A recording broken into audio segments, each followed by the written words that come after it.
I'm going to present a bit preliminary results of a study that Ryan and myself have been conducting in collaboration with Farhood. We sort of piggybacked on his larger study, his survey, and added some questions of our own, and Ryan did some analyses with the data from that larger survey. It's very much work in progress. We're not nearly done, so keep that in mind, and your help is very much welcomed in that regards as well. So our main research question, is there a link between acceptance of God's love and personality growth? Both terms will be unpacked shortly. Personality growth, of course, ties into the larger project here of the Munich group. Acceptance of God's love is an interest that's been on Ryan's mind a lot longer than on mine. He's done work on that as well, so he can give you more details than I can in the Q&A if needed. So, as you may or may not know, there's a huge literature in psychology on the relation between religion and well-being. I think it's a huge amount of papers, books. It's been going on for a long time. As in most debates, the results are mixed, but there's an overall tendency in support of a positive relation, that religion somehow would contribute to higher well-being. There are, of course, people who deny this, people who point to difficulties in the existing studies, but most of the discussion focuses on potential mediators. Some people say, okay, there might be a connection between religion and well-being, but it's mediated by something else.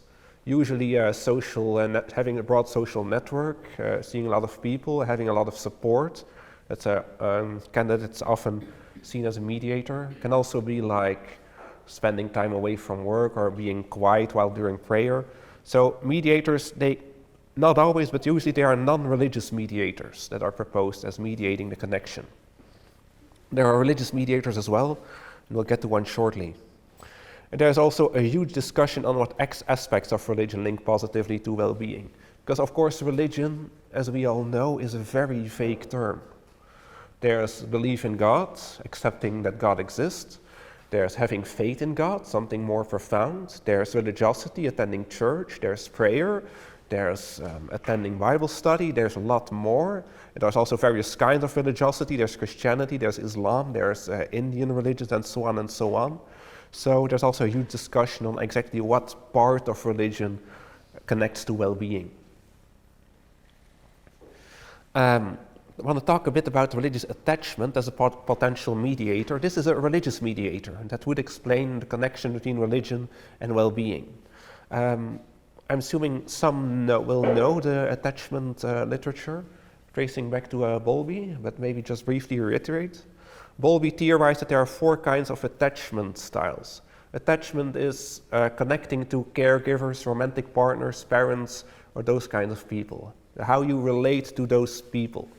It's especially important for infant research and infant cognition. There's a lot of literature on that. There are 4 ways in which people can connect to their caregivers. There's secure attachment, that's when all goes well. You're securely attached to your parents or caregivers, and you have faith that they will be there when you need them. You have faith that they won't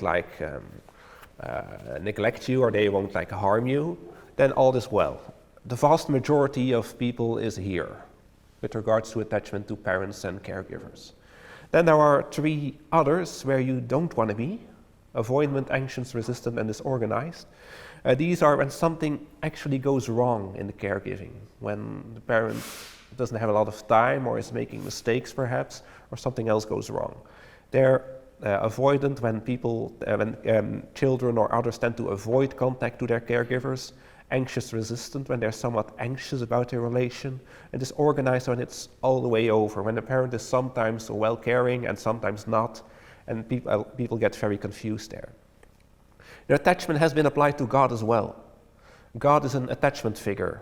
You can see God as someone who cares for you, who looks out for you, who loves you, and so on. So God has a lot in common with other caregivers. And like attachment styles to parents, you can have different attachment styles to God. You can have secure attachment, avoidant, and so on and so on. So avoidant attachment, then you resist dependence upon God and intimacy, then you might want to connect with God, but you're not quite sure how God will respond or what you really have going with God. Anxious attachment to God, it involves worry and concern about the status that you're not really sure as well. And you might go there, you might not go there sometimes. And you're also jealous of other people's relations. When they have a secure attachment, you'll tend to get jealous of those people. And secure is that's when all goes well again, of course. Confidence in God's support when needed. That's really where you want to be concerning attachment to God. At least concerning well-being. Now, shifting the discussion a bit, agnostics can have attachment to God.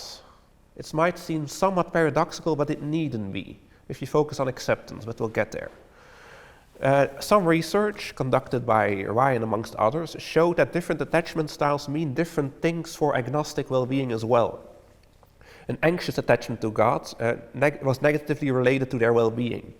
Anxious attachment was also significant for depression. Agnostics with an anxious attachment tended to be more depressed. And secure attachment trended towards significance for agnostic self-esteem and depression. So again, there's where you want to be concerning well-being. Also if you're an agnostic, when you don't fully affirm the existence of God. Now, a bit more background about how agnostics can be attached to God, or how agnostics factor in here. In our research, we focused on accepting God's love. This is a different state than belief in God. I mentioned before, religion is huge and it's a vague concept and it encompasses a lot. It encompasses belief, like regularly affirming that God exists, but it can also involve weaker epistemic states, like acceptance. Acceptance is an epistemic state that's not quite full-blown belief, but you sort of act as if, or you act as if it would be possible that. So you don't fully affirm God's existence, but you sort of behave like God exists, and you sort of orient towards God as if He were actually there. This could encompass agnostics, who don't fully go to full-blown belief, but they might accept God's love on occasion, and not on other occasions. God's love is seen as a live option, a genuine possibility. It could be the case that God loves you, a genuine possibility, and you might have attachment forms to God. During those situations where you accept God's love, you might be securely, anxiously, avoidantly attached. Here's a bit of a controversial example. This should really include like foxhole agnostics as well. Like there's some literature and also some common sense stories about foxhole atheists, people who don't affirm God's existence or act usually as if God doesn't exist, but when under distress, under severe danger, they might pray or they might act as if God exists. They do certain things that are more common for religious believers. This might encompass agnostics as well, who are not sure that God exists, but they might on some occasions act as if God exists and act as if God loves them. It doesn't have to be only in dire situations, it can also be in positive situations, of course. Now, why do we focus on accepting God's love? One thing, it's more inclusive. Agnostics can be factored in. It's more pluralistic. Also, there are some traditions where religious belief isn't that big of a deal. People might deny that they have religious beliefs, but they act as if God exists. Certain non-Christian cultures might be able to incorporate it there. And it's closely tied to behavior. Like belief, it can sometimes it can be detached from behavior, but accepting God's love is more closely tied to what people actually do and how they behave in certain situations. Personality growth is, of course, a huge subject as well. The larger study focused on coping with adversities, but during one of the expert talks, we had someone who was highly critical about the existing literature on personality growth, that people don't really study personality growth as such, but rather focus on self-reported personality growth. People looking back at how they coped with adversities. Our study tried to remedy it somewhat. We've had 2 rounds of surveys, one at one point and one a couple of months later. I forgot exactly how long. And then if there's an adversity somewhere down the line, like a breakup or losing someone you love, then that's an adversity, and we can see how people coped with that in the second survey. So this might mitigate some of these concerns concerning self-reporting, move beyond mere self-reporting.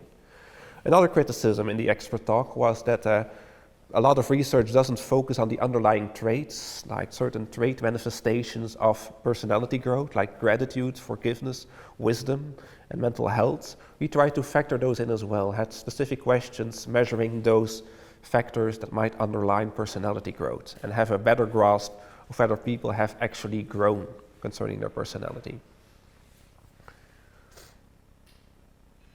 I'm going to just describe for you some really preliminary results from some analyses of our data. So Hans and I have only been looking at this since Monday. So we're not at all the way through. We're just taking a quick look, but wanted to be able to share a little bit with you. So in this survey, we collected data from 391 individuals on Prolific Academic. This is a sort of crowdsourcing platform for doing academic studies. And among them, so this included 162 people who claim to be theists, claiming that they believe that God exists, 127 agnostics who say that they neither believe that God exists nor believe that God does not exist, and then 96 atheists who say that they believe that God does not exist. And we focused in the analyses that I'll be reporting on the theists and the agnostics. You got some data there about the gender makeup of the sample and their age. You'll see the key variables that we collected data about for the time 1 wave and the time 2 wave. In addition to some demographic variables, their big 5 personality traits. My understanding is that all of these participants are people who have said that they recently went through a breakup. Is that right? And so they're also responding to some items about how negative that event was for them. Those are the negative event characteristics. We wanted to follow, as Hans mentioned, Aranda's suggestion about maybe focusing more on trying to look at potential changes in character traits rather than more basic personality traits. And even more so than that, we didn't just ask questions, we didn't ask questions about their traits of gratitude and perspective and forgiveness, but rather what we asked about was more so about trait manifestations. So how frequently in the last week did they engage in behaviors reflective of gratitude or perspective or forgiveness? So several questions about each of those. Used standardized, commonly used scales for self-esteem, life satisfaction, and then a scale for accepting God's love that I've used in previous work. This asks participants about the extent to which they agree with statements such as, I assume that God really loves me. I hope that God really loves me. I act as if God really loves me. I have faith that God really loves me. Okay. The key questions that we wanted to interrogate through collecting this data. So first we have a question, a kind of cross-sectional question that we could ask about each one of the time points. Will accepting God's love at that time predict better mental health and more virtuous behaviors at that same time? Will it do that for both theists and for agnostics? And then a couple of cross-temporal questions. So will accepting God's love at one time predict better mental health and more virtuous behaviors at a later time for both theists and agnostics? Will accepting God's love moderate the relationship between negative event perceptions at an earlier time and mental health and virtuous behaviors at a later time? So the question there is about whether it will be the case that the extent to which a person accepts God's love for them would make a difference for whether their negative event perceptions would influence their mental health or their manifestations of virtuous behaviors at later times. Would it moderate that relationship? A couple slides here about that just report some descriptive statistics. So we do find variation in our sample with respect to how much they accept God's love, as well as with respect to their satisfaction with life. If I might come Yeah. here for just a second, if you just look at this one, you'll note that it's not the same as the slide with how many theists and agnostics are in the sample. These are different numbers. So there are, you're measuring something different when you're measuring acceptance of God's love and you're accepting religious belief. It's clear from the sample.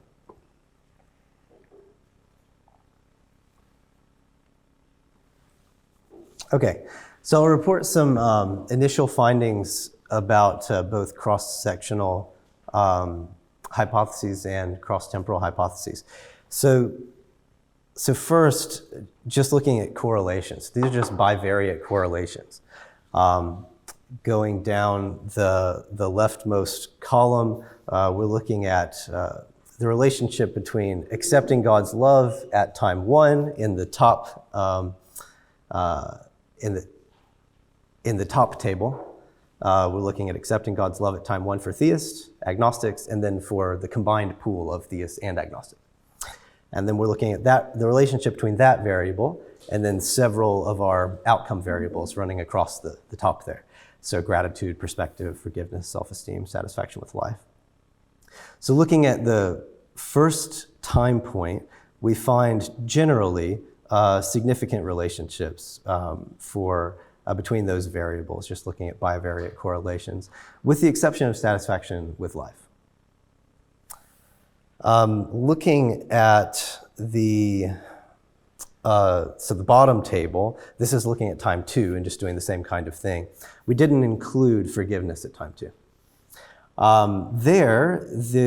There's also somewhat more modest support for relationships between accepting God's love and the outcome variables, for gratitude, perspective, and self-esteem. Mixed support for satisfaction with life. The weaker in this case.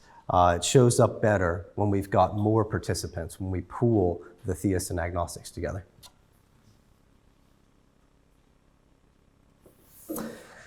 So we wanted to look for a cross-sectional hypotheses, not just at bivariate relationships between accepting God's love and these outcome variables, but we want to ask as well, is accepting God's love uniquely related to these variables? Does it explain any variance in those outcome variables above and beyond what's explained by other variables that we collected data for?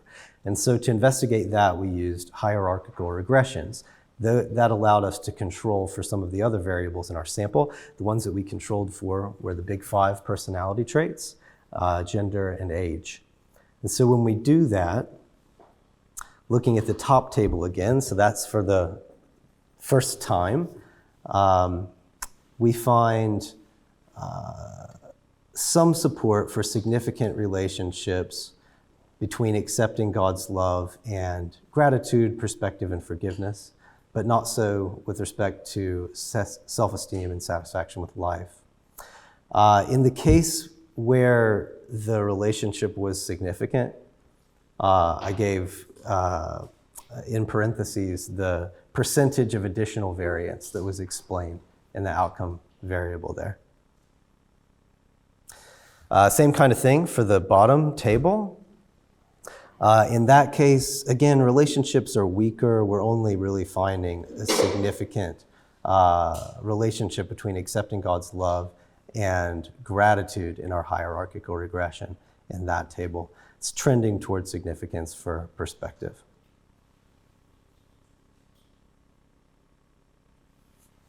Okay, so that's just a bit about our cross-sectional hypotheses, looking at the individual times themselves, but we wanted to try to investigate the data as well, looking across the times.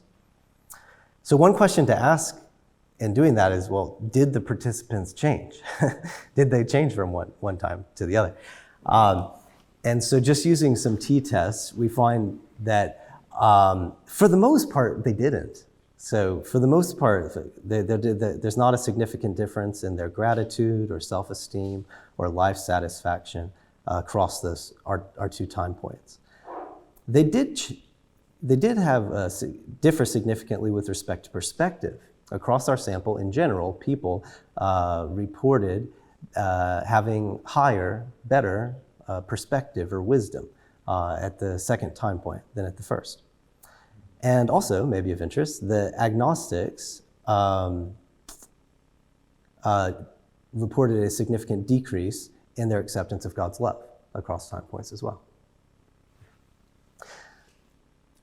Part of the reason this might be relevant is just looking at whether they changed is you might think, well, if they didn't change, then your variables have less of a chance of predicting whether they change. If they're pretty static, then there's not much chance for your variables to make a difference. Okay, so looking at some cross-temporal relationships. So first, starting off with correlations and hierarchical regressions like we did previously. So the top table is reporting correlations. So these are just bivariate correlations between accepting God's love at time 1 and our outcome variables at time 2. So we find some support for significant relationships, looks more consistent and strong in the case of gratitude and perspective and self-esteem than in the case of satisfaction with life, though it seems like there's some difference between agnostics and theists on that one. Looking at the hierarchical regressions, so again, this is investigating whether accepting God's love at time 1 predicts unique variance in our outcome variables beyond demographics and big 5 personality traits at time 2. And we find some support for significant relationships. It's showing up more clearly when we pool the agnostics and theists together, accounting for a small percentage of change. A small percentage of variance in the outcome variable. Okay. So I had mentioned a question that we had about moderation of the influence of negative event characteristics on our outcome variables. I mean, you might have thought that, well, if people perceive the event as more negative, maybe that make a difference for some of these outcome variables, whether they'd be more grateful or whether they'd have worse mental health later on. So looking a bit at relationships for negative event characteristics, so we found that negative event characteristics at time 1 are only significantly correlated with self-esteem and life satisfaction at time 2. And that was for both theists as well as for the pool of theists and agnostics. Looking at whether negative event characteristics would be related to change from time 1 to time 2, we found that they were only significantly correlated with decrease in gratitude for both theists as well as for theists and agnostics pulled together. And then we ran a series of moderations trying to see, would it make a difference for the way that negative event characteristics impacts these outcome variables if the person accepts God's love for them? Would it moderate the relationship? The hypothesis that we would have favored would be that, well, if a person is more accepting of God's love, then even though their negative event characteristics go up, you might expect that their mental health might not decline as much as someone who was less accepting of God's love. Or likewise, that maybe they grow more in perspective than someone who did not accept God's love for them. But just running simple moderations between our 2 time points, we don't find support for that. So moving forward, so that's what those are the analyses that we've run so far. So moving forward, we have some additional analyses that we want to run that will help to isolate the influence of our key variable of accepting God's love. So these are, I think this is true for Hans as well, they're certainly new to me. So I'm excited about getting to do this in partnership with Farhud, learning how to do panel data analysis and cross-lagged panel data models. So these are commonly used when you've collected data from groups of individuals across time. And it might be that even though we found sort of mixed support for some of our hypotheses, we haven't yet found sort of strong support we'd like for cross-temporal hypotheses. This is probably, if we're going to find it, this is the way to try to find it. Stop there.